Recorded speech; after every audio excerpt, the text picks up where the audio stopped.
Hi, this is John with WTI. And this is what I could say part of my childhood. So, growing up as a guy in the Caribbean, you would eat a lot of sliced beets.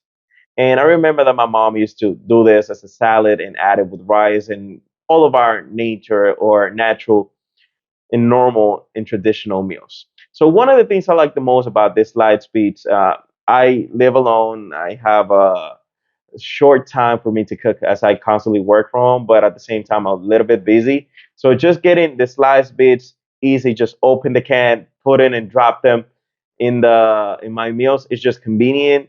Convenience adds the most easiest way for me. So one of the things that is traditional from here is that you can add uh, a little bit of sugar into the beets, but in this case, I do not add them. It just stays straight, just like it works, just like it's supposed to be. So this was John with WTI, and that's my point of view.